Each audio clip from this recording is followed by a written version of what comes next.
I am a proud dog owner, but one thing that you should know about my dogs, if somebody opens a door and he's inside of it, he will run out at incredible speeds. I don't know if before I rescued Cooper, if he was in some sort of maybe Olympics for dogs, and maybe one of the events was where somebody opens a front door and they got to see how fast the dogs can get to the outside, because if that's the case, I know that my dog is a world record holder, and I will say I'm quite proud of that. But he has a problem with always jetting out the front door, and luckily we have a front gate in the yard now, everything is fine, but there was a time in my life where things were a little bit more stressful, and I realized that this was the case in around 2016 or so, because that's the time a girl came over for the first time, and everything went south. I already prepared beforehand. I already had his harness on and I had his leash. So I was like, okay, this is going to be easy. She's going to show up at the door. I'm going to come down the steps with Cooper with the leash in hand. We're going to all greet each other. It's going to be a real great time. We're going to fall in love and have children. No. She's at the front door. I go down with Cooper. She opens the door and then Cooper does some sort of Usain Bolt stride, snaps completely off of his harness and just starts taking off. So now I have this girl that I've never met in person before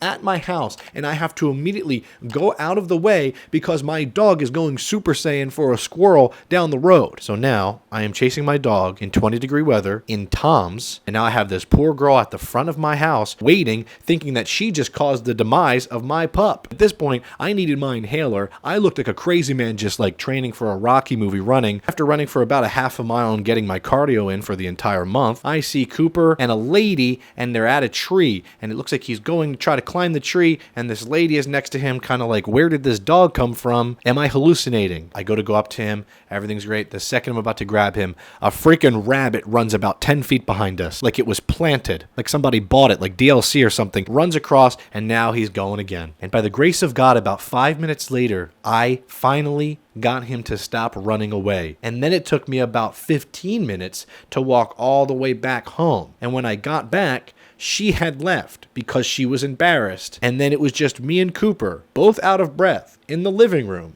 by ourselves. And that's the way my date went. Reactive dogs are tough, you know, and that was a rough go, and that has happened about 7 more times since. JC learned the hard way. He's like, he's not going to run if I leave that gate open. I was like, oh, yes, he will. Opens the gate, and then Cooper starts running for Trader Joe's. More of the story here is I think my dog is trying to self-sabotage me, and he doesn't want me to get a girlfriend because he wants me to be single and spend more time with him. And if that's the case, boy, is it working.